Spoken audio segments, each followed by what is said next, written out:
Fables for kids. Have you ever heard of a story called The Tortoise and the Hare? How about The Ant and the Grasshopper? These two stories are examples of fables.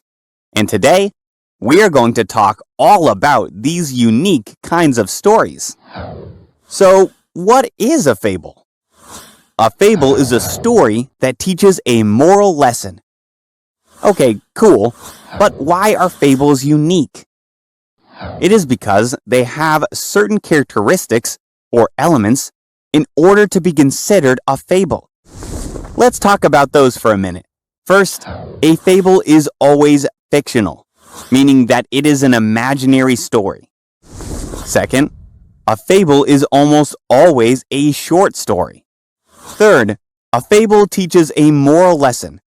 You know, like slow and steady wins the race. And an act of kindness, no matter how small, is never wasted. Fourth, in fables, the main characters are always animals who act like humans. Fifth, fables take place outside. Now that we know what makes a fable, let's talk about the origins of some of our most famous fables. Have you ever heard of a person named Aesop?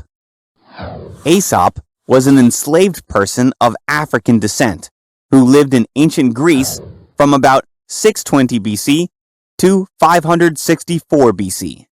Aesop had a collection of fables, most commonly called Aesop's Fables.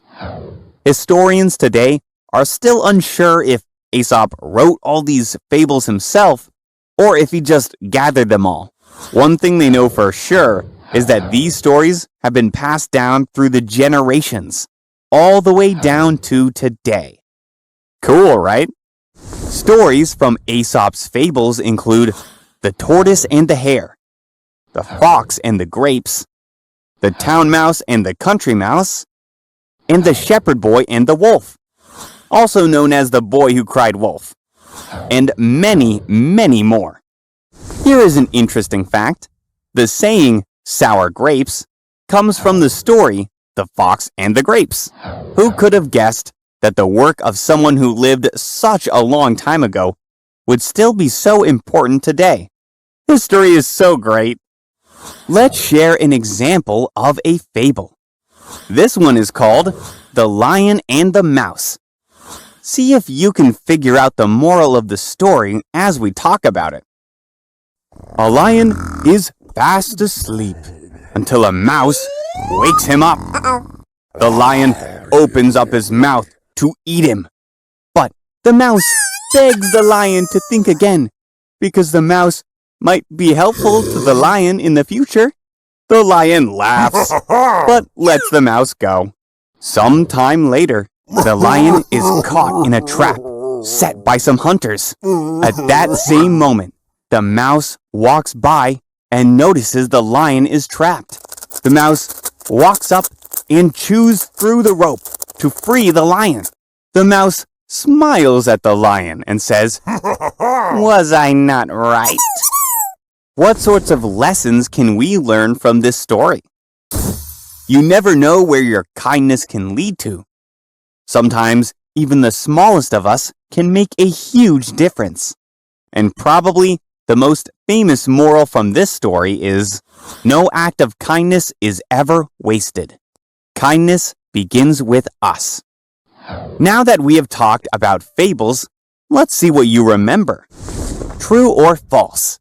A fable is a non-fiction story. False. Fables are fiction. Who is the person who is known for their fables? Aesop. Name two elements of a fable. Possible answers include fiction, short story, moral lesson, animals are main characters, setting is outside. Which fable does the phrase sour grapes come from? The Fox and the Grapes. Great job, friends! Fables are a unique kind of story that teach us important lessons. The next time you are reading, try to find some fables. Maybe you will learn something new that you can share with your friends and family. Hope you had fun learning with us. Visit us at learnbright.org for thousands of free resources and turnkey solutions for teachers and homeschoolers.